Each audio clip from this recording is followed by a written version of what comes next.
fille, en fait, qui avait... c'est dans la famille chez qui j'étais, et c'est vrai que j'ai pas voulu la dénoncer parce que elle était gentille avec moi. Et du coup, on se pose, on est un peu victime et on dit rien parce que, alors on ne veut pas, on est en colère, on est triste, mais en même temps, elle est gentille quand même. Et comme les gens chez qui j'y vais n'étaient pas forcément gentils, j'avais un peu de soleil, donc j'étais contente et je disais rien. Et aujourd'hui, cette personne, elle a eu que des choses terribles dans sa vie, et franchement, j'ai pas du tout envie de lui pardonner. Et ça s'est déclaré, j'ai été maman à l'âge de 30 ans, et jusque 30 ans, je ne voulais pas du tout, j'ai été même gentille avec elle, on s'appelait, etc. Et quand ma fille est née, mais j'ai dit, mais c'est tout de suite j'ai pensé à elle, je ne sais pas pourquoi. J'ai dit, mais comment on peut faire ça, quoi? Et je l'ai haï. Le jour où ma fille est née, j'ai haï cette fille. Et aujourd'hui, je n'ai pas du tout, même si c'est comme une demi-sœur, parce que j'ai vécu chez elle, je n'ai pas du tout envie de lui pardonner. Voilà, je pense que je vais mourir avec ça et si je la vois, je lui dis bonjour, mais je vais endurer toute ma vie. Voilà. Donc je ne pense pas qu'on puisse pardonner. Enfin, le peu qu'il y a eu, moi, je ne peux pas pardonner ça. Je trouve qu'elle est intéressante, cette question du pardon. Moi, je poserais bien la question de l'impunité. C'est-à-dire qu'on se retrouve dans quelque chose où on va demander souvent aux victimes de faire le chemin, d'une certaine manière, vers les agresseurs, en se disant vraiment, on peut très bien leur pardonner quelque chose. Et là où je me dis, d'une certaine manière, si déjà les agresseurs pouvaient payer à la hauteur du crime qu'ils commettent, directement, ben, ça leur permettrait aussi d'avancer. En fait, la question de la réparation en tant que telle, y compris pour les agresseurs, doit se poser. Vous voyez, quand vous avez des histoires aujourd'hui, et quand je vous invite, si je fais des choses comme ça, faites sur vos smartphones et autres viols enfants pour voir à peu près toutes les brèves que vous trouvez, qu'on appelle soi-disant des faits divers. Vous avez assez couramment, je sais pas, des beaux-pères qui sont auteurs et agresseurs de gamins, etc., qui s'en sortent avec 12 mois de prison avec sursis, etc. Vous en avez quand même pas mal.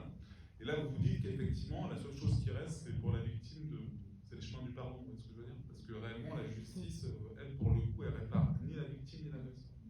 Et je pense que là-dessus, moi c'est là-dessus, vous voyez, en plus moi la question du pardon, tout de suite ça éveille en moi des choses, je suis pas un anticlérical ou quoi que ce soit, pas du tout avec ce que j'ai vécu, je respecte beaucoup la croyance, mais j'ai toujours un peu de mal à me dire, je ramène ça systématiquement, je suis dans un état de droit, je suis assez clair par rapport à ça. Pardon, ça ne veut pas dire catholicisme, hein, ça ne veut pas dire religion. Non, mais je sais bien, mais ce que je veux dire par là, c'est qu'il y a quand même quelque chose pour moi qui est de l'ordre de la réparation plus que du pardon. C'est-à-dire de se dire à un moment donné que la chose qui doit être pensée, c'est une société juste. C'est-à-dire que quand il y a un acte qui est commis, bah c'est au moins qu'il y ait quelque chose qui soit de l'ordre réparé à la hauteur du préjudice qui est justement commis pour la victime. Et je pense que le pardon, de manière générale, enfin moi je le vis comme ça. Alors moi non plus, je ne suis pas du tout dans le pardon ou quoi que ce soit, je suis vraiment plutôt dans une recherche d'une forme de réparation, quelle qu'elle soit. D'ailleurs, j'attends même pas, ce que je disais pour mes cousins, je sais aussi qu'il y a une instruction en cours. Je souhaite pas forcément qu'ils aillent en taule, ce que je veux dire, je sais pas. Enfin, je souhaite au moins que la justice reconnaisse, alors déjà pour moi, parce que ma famille n'a pas reconnu directement en banalisant, je dirais, des faits, mais je suis pas dans le pardon. Je suis vraiment dans quelque chose. Après, je peux entendre que certaines personnes, certaines victimes, mais moi je pense que réellement, il y a c'est un tel chemin de croix pour les victimes. Bien souvent, ne serait-ce que le temps de la justice, enfin, moi j'en suis dans quelque chose, j'ai déposé plainte en 2018. Donc 2018, j'ai été entendu, tous les faits ont été remis. Le prêtre qui m'a violé est décédé, mes deux cousins sont en vie, je veux dire, potentiellement, j'en sais rien, mais ce que je veux dire, on peut dire qu'il peut y avoir des risques ou que ce soit. Ce que je sais, c'est qu'il n'y a pas, ça n'a pas bougé d'un poil, si ce n'est vraiment qu'il y a eu la nomination d'un juge d'instruction, c'est-à-dire que c'est pas classé sans suite, c'est très bien.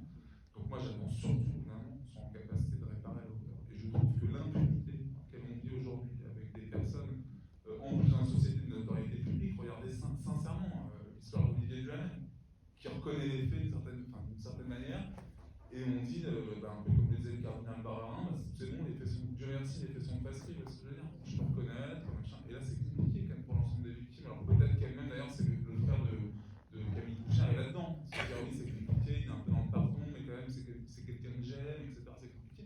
Et parce que les victimes n'ont pas le choix réellement là-dessus. C'est-à-dire qu'au bout d'un moment, il y a une telle injustice qu'il faut vivre, faut vivre avec, et il faut peut-être aussi par moment trouver certaines solutions. Moi, je milite vraiment pour une société plus juste, en se disant, au bout d'un moment,